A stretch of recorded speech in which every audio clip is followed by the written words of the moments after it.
I am taking today the concept of national income. What is national income? National income is the income of the nation, income of the country. In India, in our country, it is estimated by Central Statistical Organization, CSO. It is CSO, Central Statistical Organization. It computes or estimates the national income of the country. So, what is national income? National income is the money value of goods and services produced in a country during 1 year period. It is calculated from different ways. One, income received by the factors, that is land, labor, capital, organization. So these factors are engaged or used in producing the commodity in a country. So therefore the money received by these factors, if added, then we can get the national income. Or national income in this way also it is calculated, and national income is calculated in two ways. One is said to be the constant price, another is said to be the current price. That is, national income is calculated by using constant and the current price. Here, constant price means it is a base year price. A base year is taken into consideration, and on the basis of that base year, national income is for the country estimated. On the other hand, current price is the current year price. Current year price of the commodities are said to be the current price. On the other hand, the price taken for a base year generally it is fixed by the CSO, and on the basis of that, national income of the country is estimated. So national income, that is the income of the nation, it is very much essential.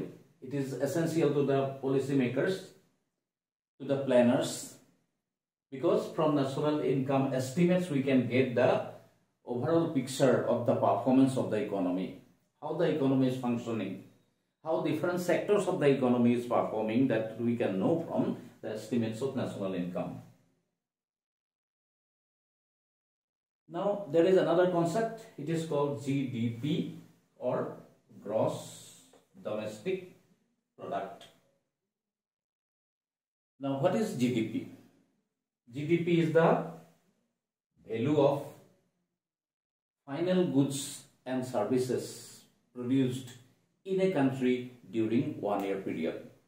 Generally, national income or GDP, these are estimated for 1 year period. 1 year period is taken into consideration, and the money value of only final goods are taken into consideration. So services are also included. So therefore, the money value of goods and services produced in a country during 1 year period is taken into consideration in estimating the GDP. Now, GDP also gives us the information about the performance of the economy, how the economy is functioning, whether there is progress. We can know all these things from the estimates of the GDP. Now, GDP, in this way it is also estimated, that is, if we add consumption expenditure of the economy, then investment expenditure of the economy, then government spending, plus export surplus. I repeat. So to estimate the GDP of a country, we have to take into consideration first of all the consumption expenditure. We all know that a large part of the income of the economy is used in meeting the consumer needs of the people. That is called consumption expenditure. So what is the consumption expenditure or what is the volume of consumption expenditure of a country that is taken into consideration in estimating GDP? Number one. Secondly, investment expenditure. Investment is essential. Without investment, there cannot be development, there cannot be progress in the economy. Without investment, income cannot be generated, employment cannot be generated. So therefore, in an economy, investment expenditure is also very much essential, and it is private investment expenditure. Private consumption expenditure, private investment expenditure. With these two, another thing is to be added, that is the government spending. You know, we all know that from time to time government spends money for the development of the economy in different areas. What is the volume of government spending? That is to be added here to know the GDP. And along with this, that means export minus import. We all know that no country is self-sufficient, and therefore export and import of the commodities or goods and services takes place. If a commodity from India is sent to the other countries, it is called export of the country. And if another commodity is brought from abroad to India, that is called import of the country. Import of the country. So each and every country therefore is dependent upon the other countries for certain goods. Similarly, each and every country exports certain commodities to the other countries of the world. So export and import takes place. So if export value of export exceeds import, then there will be surplus. There will be surplus income. There will be inflow of money from abroad, and that is added here. So E minus I means export minus import, that is export earning or export surplus. So if there is any surplus, if there is any surplus income from export, that is added here, and if we add all these 1, 2, 3 and 4 variables, then we can get the GDP of the country, gross domestic product of the country. So this is GDP. It is very much essential for the planners, policymakers, etc., to the students, to the general people. That is, we can know the health of the economy from the GDP estimates, how the economy is functioning, how the economy is running, whether there is progress. We can know all these things from the GDP estimates. Now, GDP is estimated taking two prices. One is called to be the nominal. First of all, let me tell you that GDP may be either nominal or real GDP. Nominal or real GDP. Real GDP, it is calculated on constant price of the base year. Base year means a previous year. It is called a base year.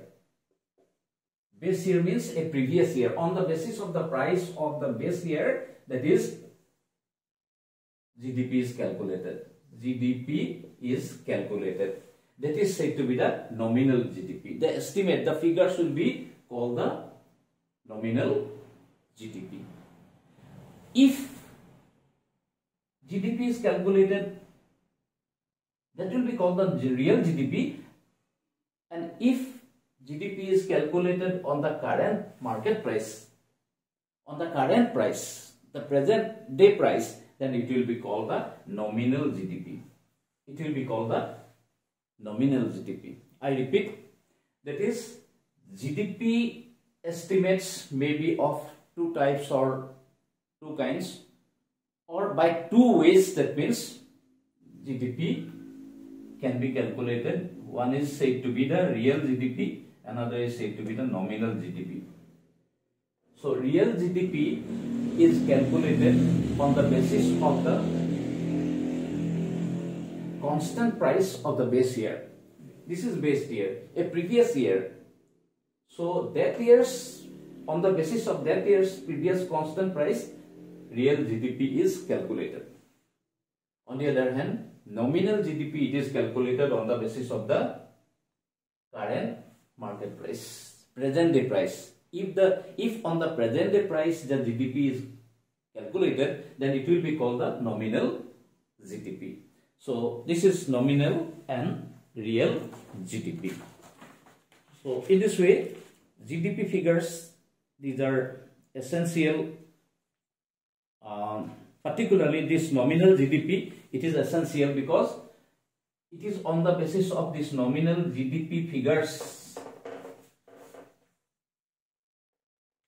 the different countries, the performance of the different countries can be compared.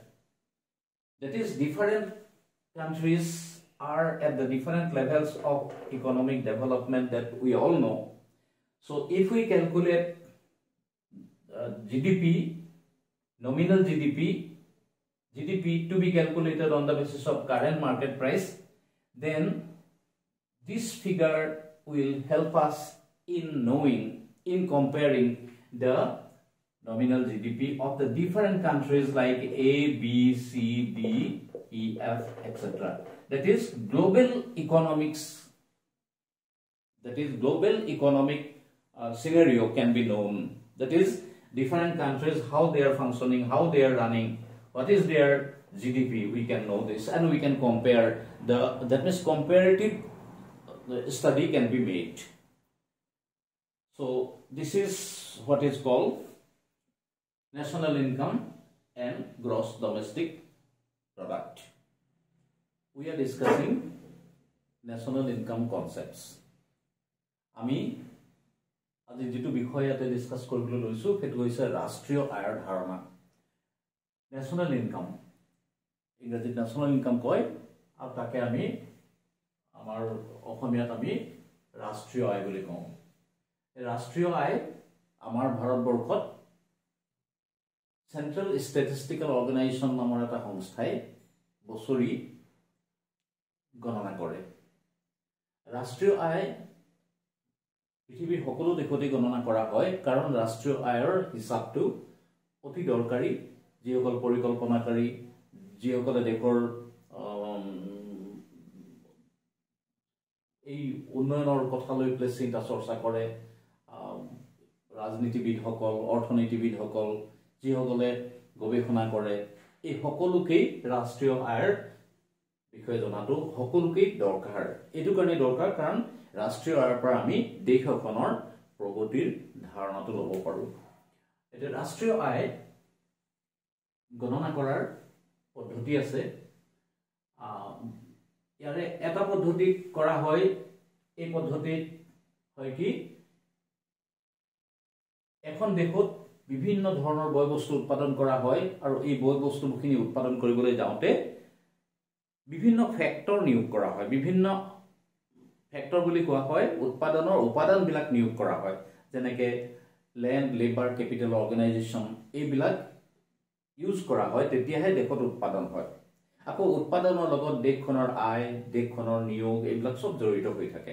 সেইকাৰণে income method বুলি এটা method আছে। এই মেথডত আমি যদি এখন দেশৰ বিভিন্ন উৎপাদনৰ উপাদানবিলাকৰ যিখিনি আয় হয়, লেণ্ড, লেবাৰ, কেপিটেল, অৰ্গেনাইজেশ্যন, এই উপাদানবিলাকে যিটো আয় কৰে বছৰটোত, সেই আয়খিনি যদি আমি গণনা কৰোঁ, যোগ কৰোঁ, এই আয়খিনিৰ সমষ্টি হৈছে ৰাষ্ট্ৰীয় আয়। নেশ্যনেল ইনকাম বা ৰাষ্ট্ৰীয় যিটো আয় বুলি আমি কওঁ, এই ৰাষ্ট্ৰীয় আয় দুটা ধৰণে গণনা কৰা যায়। এটা হয় স্থিৰ মূল্যৰ ভিত্তিত, আৰু আনটো হৈছে কাৰেন্ট প্ৰাইস বা চলিত যেটো দৰ সেই দৰৰ ওপৰত ভিত্তি কৰি পেলাই এতিয়া কাৰেন্ট প্ৰাইস বুলি ক'লে কনস্ট্যান্ট প্ৰাইস বুলি ক'লে আমি কি বুজিম যে গণনাৰ সুবিধাৰ কাৰণে এটা বেস ইয়াৰ লোৱা হয় পূৰ্বৰ এটা বছৰক ভিত্তি বছৰ হিচাপে গণনা কৰা হয় আৰু সেই বছৰটোৰ তুলনাত এই চলিত বছৰটোত যি বছৰটোত ৰাষ্ট্ৰীয় গণনা কৰা হয়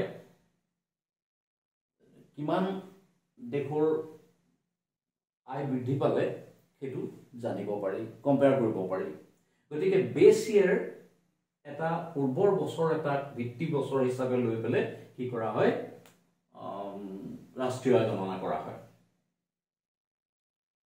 আনটো পদ্ধতি হৈছে যে চলিত মূল্য কাৰেন্ট প্ৰাইস চলিত মূল্যৰ ভিত্তিটো কি কৰা হয় এই ৰাষ্ট্ৰীয় গণনা কৰা হয় অৰ্থাৎ মূল্য সব কথা নিৰ্ভৰ কৰে মূল্যৰ ওপৰত মূল্য স্তৰৰ ওপৰত প্ৰত্যেকটো বস্তুৰে মূল্য আছে ল্যান্ড হক লেবাৰ হক ক্যাপিটাল হক অৰ্গানাইজেশন হক এই আটাইবিলাকৰ মূল্য আছে এই মূল্যৰ ওপৰত বেস কৰি পেলে গণনা কৰা যায়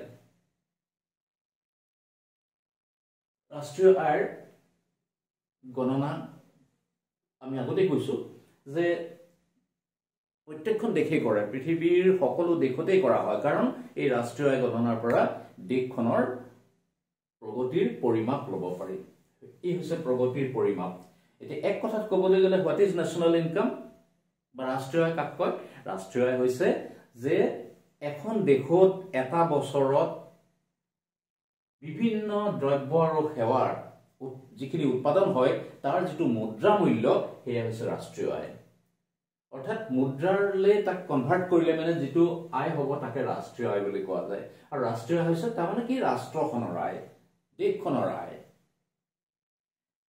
এই ৰাষ্ট্ৰীয় আয়ৰ সৈতে জড়িত এটা কনসেপ্ট আছে যাক আমি জিডিপি বুলি কওঁ গ্ৰছ ডমেষ্টিক প্ৰডাক্ট এই ধাৰণাটো অতি দৰকাৰী ধাৰণা এই ধাৰণাটোত আমি কি পাওঁ বা জিডিপি বুলি ক'লে আমি কাক বুজো যে এখন দেশৰ এটা বছৰৰ ফাইনেল গুডছ খিনিৰ গুডছ বহুত ধৰণৰ আছে ইন্টাৰমিডিয়েট গুডছ আছে ফাইনেল গুডছ আছে ইন্টাৰমিডিয়েট কিছুমান গুডছ আছে যিবিলাক ইন্টাৰমিডিয়েট কিছুমান গুডছ আছে যিবিলাক ফাইনেল গুড যেনে কপাহ আমি সকলোৱে জানো কটনৰ পৰা কাপোৰ প্ৰস্তুত কৰা যায় তৈয়াৰ কৰা যায় এটা কপাহখিনিক ইন্টাৰমিডিয়েট গুড বুলি কয় কাৰণ কপাহখিনি মানুহে ডাইৰেক্ট কনজিউম কৰিব নোৱাৰে কপাহখিনি দৰকাৰ হয় কাপোৰ মিলে কাপোৰ তৈয়াৰ কৰে সেই কাপোৰ মানুহে বিচাৰে মানুহক লাগে গতিকে এই কাপোৰক আমি কি বুলি কম ফাইনেল গুড বুলি কম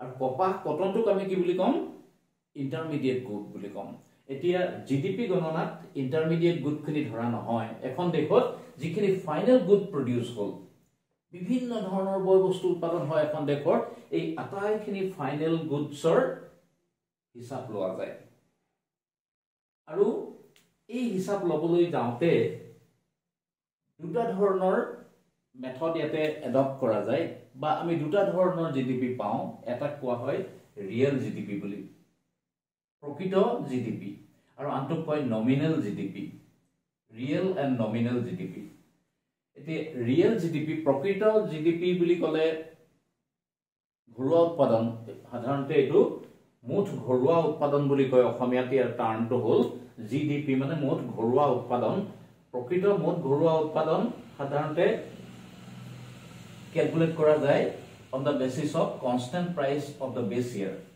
কেতিয়াবা কি কৰা হয় এই জিডিপি ৰিয়েল জিডিপি টো ক্যালকুলেট কৰে কেনেকৈ কৰে বেস ইয়াৰৰ এই প্ৰিভিয়াস বছৰৰ মূল্যৰ ওপৰত ভিত্তি কৰি পেলাই গণনা কৰা যায় আকৌ যেতিয়া জিডিপি কাৰেন্ট মাৰ্কেট প্ৰাইসৰ ওপৰত বেস কৰি এই বছৰ আমি গণনা কৰিছো গতিকে এই বছৰৰ যেটো বজাৰ দৰ হে তাৰ ওপৰত ভিত্তি কৰি যেতিয়া জিডিপি গণনা কৰা হ'ব তাক কোৱা হয় নমিনেল জিডিপি বুলি জিডিপি গণনা কৰিবলৈ যাওঁতে ইয়াত এই কথাকেইটা ধৰা যায় এক নম্বৰ কথা হৈছে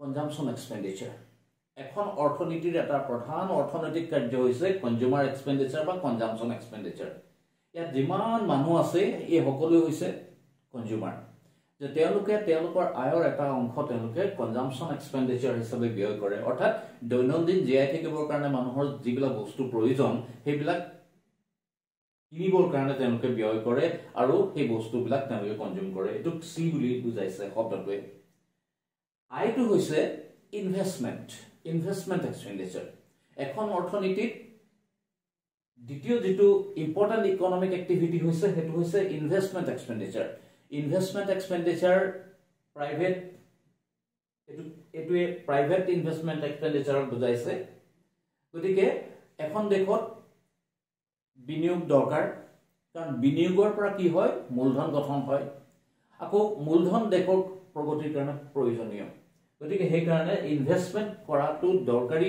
এখন অৰ্থনীতিৰ পক্ষে উন্নয়নৰ বাবে কাৰণ ইনভেষ্টমেন্ট হলেহে দেশখনত কি হ'ব উৎপাদন বাঢ়িব দেশখনত মানুহৰ আয় বাঢ়িব নিয়োগ বাঢ়িব গতিকে ইনভেষ্টমেন্ট তাৰ পাছত তৃতীয়টো হৈছে গভৰ্ণমেণ্ট স্পেন্ডিং লগে লগে চৰকাৰেও ইয়াত বিভিন্ন কিটানত ব্যয় কৰে বাট পথৰ উন্নয়নৰ কাৰণে পৰিবহনৰ কাৰণে বিদ্যুৎ উৎপাদনৰ কাৰণে শিক্ষাৰ কাৰণে এইবিলাকৰ কাৰণে চৰকাৰেও ব্যয় কৰে গতিকে এইখিনি গভৰ্ণমেণ্ট স্পেন্ডিং বুলি কয় এইখিনিও এড কৰিব লাগিব তাৰ লগত ই মাইনাছ আই ইয়াত ইটোৱে বুজাইছে এক্সপোৰ্ট এখন দেশৰ পৰা যিখিনি বস্তু দ্ৰব্য অন্য দেশলৈ পঠোৱা হয় সেইখিনিক এক্সপোৰ্ট বুলি কোৱা যায় আৰু এক্সপোৰ্ট কৰিলে কি হয় ফৰেন এক্সচেঞ্জ আৰ্ন হয় আমি যদি বিদেশলৈ কিবা এটা বস্তু এক্সপোৰ্ট কৰো আমি ফৰেন এক্সচেঞ্জ আৰ্ন কৰিব পাৰো যেনেকে ভাৰতৰ পৰা চাহ বিদেশলৈ যায় বা অসমৰ পৰা চাহ বিদেশলৈ যায়